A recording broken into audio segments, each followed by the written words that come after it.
Olá pessoal, tudo bem com vocês? Eu espero que todos estejam ótimos e muito motivados.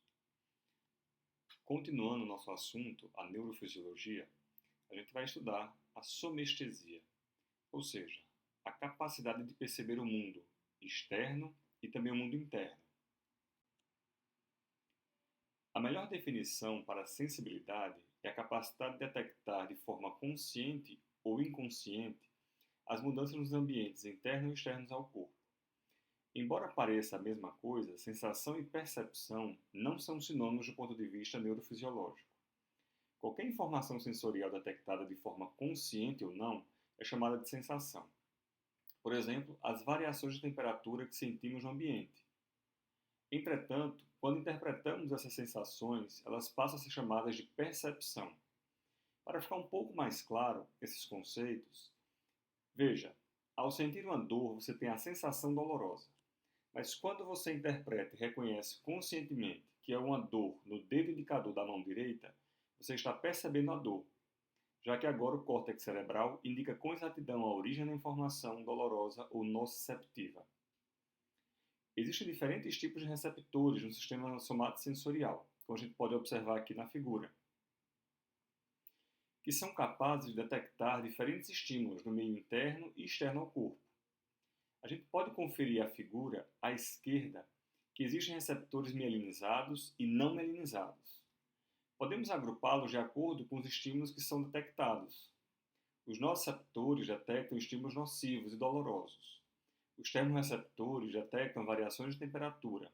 E os mecanorreceptores detectam tato e propriocepção. Também há outros receptores, como os fotorreceptores, quimiorreceptores, proprioceptores e os osmorreceptores. Vamos começar estudando, por exemplo, os mecanorreceptores. Logo, a ideia que se criou que temos 5 sentidos, conhecidos já do ensino médio, visão, olfato, paladar, tato e audição, não é exata, já que temos uma série de receptores que detectam sinais próprios do corpo, que nem tomamos conhecimento muitas vezes. Por exemplo, o nível de pressão arterial, a posição de ossos e músculos, o que chamamos em conjunto de propriocepção.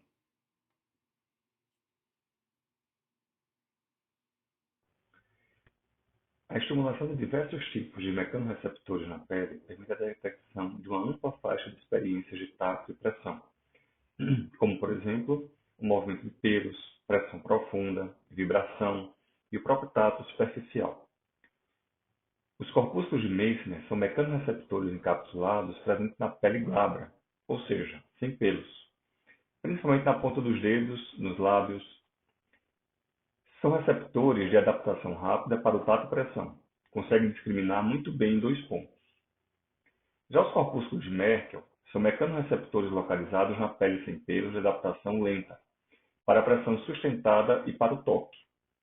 Já as terminações neuronais livres são de adaptação lenta. Algumas podem ser nociceptoras, outras termorreceptoras e algumas ainda mecanorreceptoras. Os corpúsculos de Pacini são mecanorreceptores encapsulados e não mielinizados, e se encontram em regiões profundas da pele. Tem adaptação rápida, detecta a vibração rápida e a pressão profunda. Assim como os corpúsculos de Ruffini, que são mecanorreceptores localizados na derme pilosa, glabra e cápsulas articulares. São de adaptação lenta e detectam o estreitamento da pele. Nessa figura a gente pode ver a diversidade e a localização dos diferentes receptores mecânicos da pele que podem nos dar informações variadas: pressão, tato, vibração. A diversidade de receptores corresponde à diversidade de estímulos que a gente pode perceber. Aliás, sentir para depois perceber.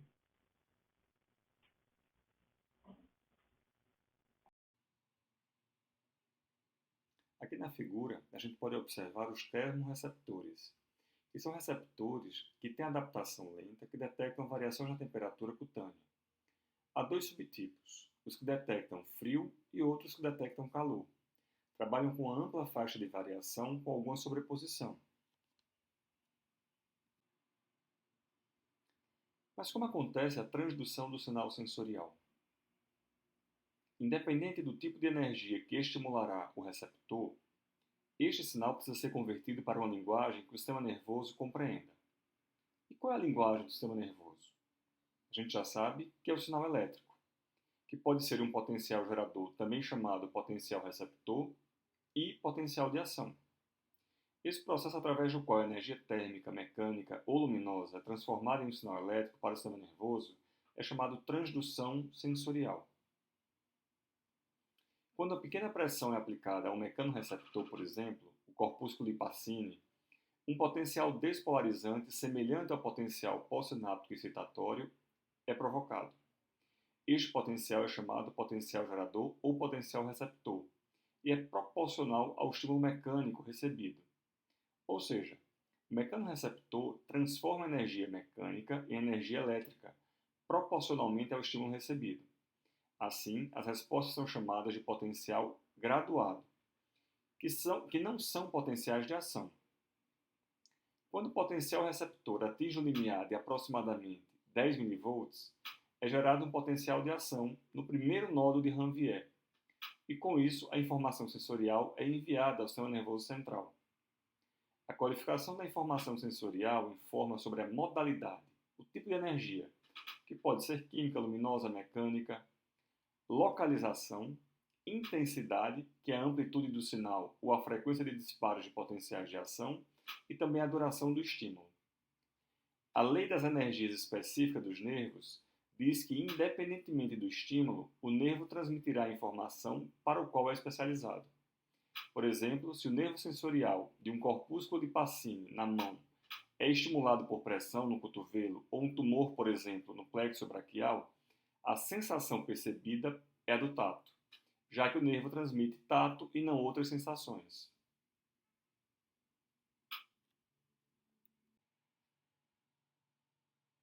Para entendermos como a localização é detectada pelo sistema somatosensorial, a gente precisa entender os campos receptivos. Existe uma distribuição desigual na quantidade de receptores ao longo do corpo humano. Áreas como dedos e boca, por exemplo, têm muito mais receptores sensoriais do que áreas como costas e tronco. A unidade sensorial significa o neurônio receptor e toda a área de seus ramos periféricos capazes de detectar o estímulo. O campo receptivo de unidade sensorial é a distribuição espacial a partir da qual o estímulo pode sensibilizar esta unidade. Olhando aqui para a figura, que o único campo receptor pode ser estimulado por uma área da pele, e quanto mais no centro do campo receptivo mais intenso é o estímulo, a gente pode perceber a sensibilidade dessas regiões. Em outras palavras, o campo receptivo é toda a área onde pode ser detectado um estímulo pela unidade sensorial. Se o estímulo é aplicado no campo receptivo do receptor, ele é detectado como um único estímulo. Entretanto, se for aplicado em diferentes campos receptores, é detectado como diferentes estímulos. Os campos receptivos podem ser inibitórios ou excitatórios. A capacidade de discriminar dois pontos distintos na pele se deve ao princípio da inibição lateral, ou seja, a informação do neurônio sensorial cujo receptor está na periferia do estímulo é inibida se comparada à informação do neurônio sensorial que está no centro do estímulo. O que é muito curioso a gente observar é que quanto mais no centro do campo receptivo, maior a intensidade percebida do estímulo. Comparem aqui na figura B, por exemplo, nos lábios, como é sensível, dado o tamanho do campo receptivo. Regiões com menor campo receptivo, maior capacidade de discriminação. Ao contrário, no dorso, que a gente tem campos receptivos muito grandes e pouca capacidade de discriminar o estímulo.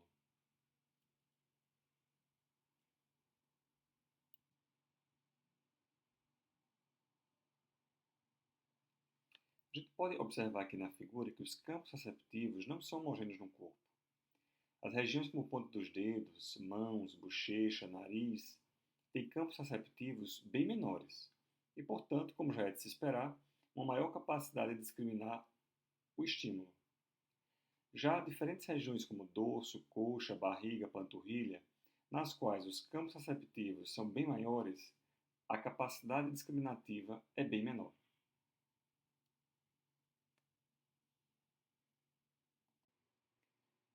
A intensidade da sensação é determinada pela amplitude do estímulo detectado pelo receptor. Como o potencial receptor gerado é proporcional ao estímulo, quanto mais intenso o estímulo, mais intenso o potencial gerador. Vejam na figura o estímulo com um bastão de vidro.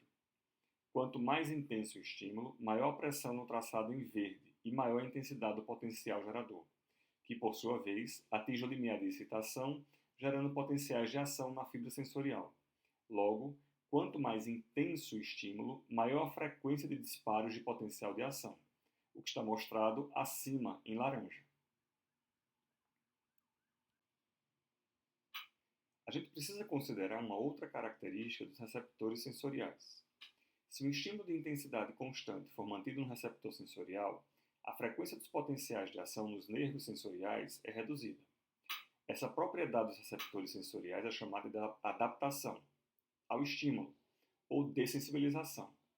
Nós já falamos anteriormente dessa propriedade de adaptação, lenta ou rápida. Olhando aqui para a figura, a gente percebe que a adaptação dos corpúsculos de Pacini, à esquerda, não é exatamente igual aos corpúsculos de Merkel, à direita.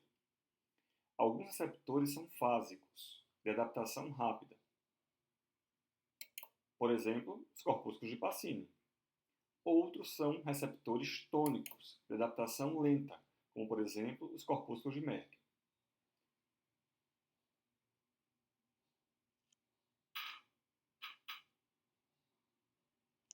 E aí vocês podem perceber que os potenciais receptores ou gerador, no caso dos corpúsculos de Pacini, receptores fásicos, eles acontecem no início e somente no final do estímulo. Ao contrário dos corpúsculos de Merkel, que o disparo do potencial gerador permanece ao longo de todo o estímulo. Os receptores que detectam a sensação dolorosa são chamados nociceptores. Segundo Sherrington, a dor é o complemento físico de um reflexo de proteção imperativo. A Associação Internacional para o Estudo da Dor define como dor uma experiência emocional ou sensorial desagradável associada a dano tecidual potencial ou real. A dor pode ser aguda ou fisiológica, que serve de alerta para possíveis danos aos tecidos. Ou pode ser crônica do tipo inflamatório ou neuropática. Os nociceptores podem ser sensibilizados por diferentes substâncias ou moléculas, o que explica uma região ficar dolorida sem ter sido necessariamente a área atingida. Mas, em função dos mediadores inflamatórios presentes, podem tornar essas áreas próximas doloridas, pela sensibilização dos nociceptores da região. Vale a pena conhecer os termos hiperalgesia, que é uma reação exagerada a um estímulo nocivo, e alodinia, que é uma sensação de dor em decorrência de um estímulo normalmente não nocivo e não doloroso.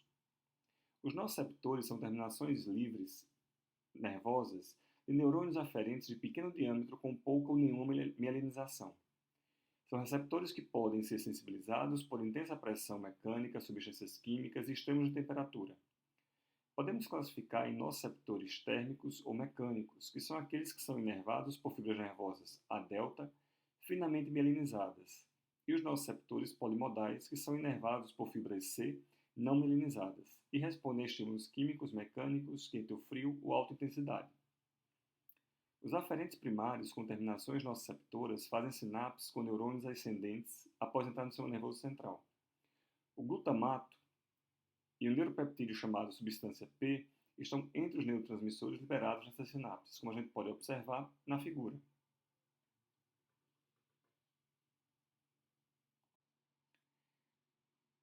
Diferentes substâncias são capazes de sensibilizar os nociceptores, provocando a sensação de dor. Como a gente pode observar na figura, exemplos como a bradicinina, a substância P, que a gente já conheceu, as prostaglandinas, que são substâncias que estão envolvidas na resposta inflamatória e, portanto, responsáveis pela dor durante os quadros inflamatórios. Além disso, como a gente pode ver na figura, mastócitos liberando histamina, que ativam diretamente os nociceptores, que geram impulsos nervosos ascendentes para o sistema nervoso central através dos gânglios da raiz dorsal.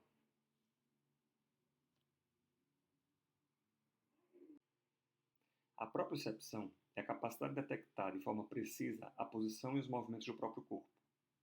Foi um termo inicialmente criado pelo Charles Sherrington, Nem sempre a propriocepção é consciente, uma vez que o sistema nervoso central detecta essas informações e faz ajustes reflexos para garantir a homeostase corporal. Mas a propriocepção também pode ser consciente, ao ser a percepção do nosso corpo no espaço, o que nós chamamos de sinestesia. A sensibilidade proprioceptiva envolve a sensibilidade muscular, articular e vestibular. Aqui na figura a gente pode observar as estruturas envolvidas com a propriocepção muscular. O fuso muscular é constituído por fibras musculares modificadas que nós chamamos de fibras intrafusais, que são capazes de detectar alterações do comprimento do músculo. Enquanto o órgão tendinoso de Golgi, que está localizado nos tendões, é capaz de detectar a força de contração muscular. São muito importantes os órgãos tendinosos de Golgi para evitar lesões musculares em função de cargas excessivas. A informação sensorial segue uma hierarquia bem organizada, desde a sensação até a percepção desta informação. Há duas vias de transmissão das informações somatosensoriais para o sistema nervoso central. O sistema da coluna dorsal, à direita, e o sistema anterolateral ou espinotalâmica, à esquerda da figura. O neurônio sensorial aferente, também chamado neurônio de primeira ordem, encaminha os impulsos nervosos para o sistema nervoso central, onde faz sinapses em vias ascendentes específicas.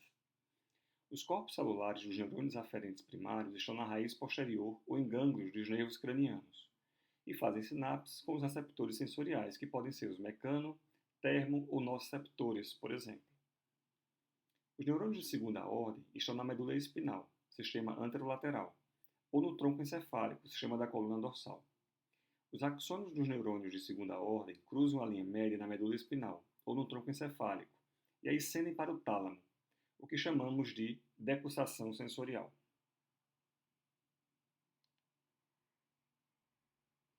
Por isso, a sensação do lado esquerdo do corpo pode ser recebida pelo tálamo do lado direito e vice-versa.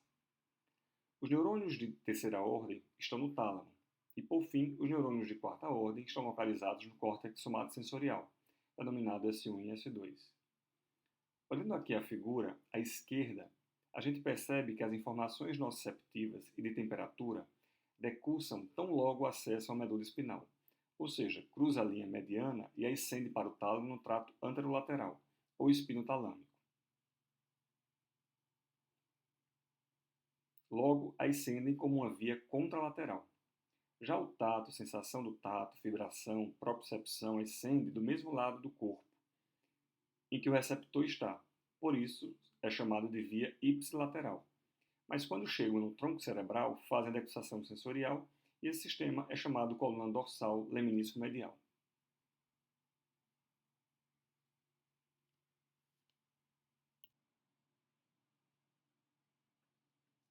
As vias sensoriais, tal como as motoras, estão organizadas topograficamente, em diferentes níveis. A gente observa na medula, isso se repete no tálamo e também no córtex. As informações que vêm do tálamo, onde estão os neurônios de terceira ordem, se projetam para o córtex somatosensorial, no giro pós-central do lobo temporal, onde estão os neurônios de quarta ordem das vias sensoriais. Nessa região se encontra uma espécie de mapa detalhado das estruturas do corpo, chamado de homúnculo sensorial, como a gente pode observar aqui à direita da figura. Vejam que quanto maior a representação, maior a capacidade discriminativa do estímulo. Prestem bem atenção à representação da face, dos dedos, da língua, ou seja, essas regiões têm um grande poder de discriminação dos estímulos sensoriais.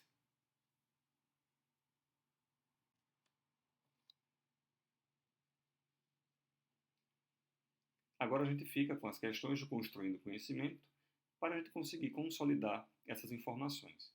Desejo a todos excelente estudo, dúvidas postem no fórum ou nos canais pertinentes. Um grande abraço e até breve.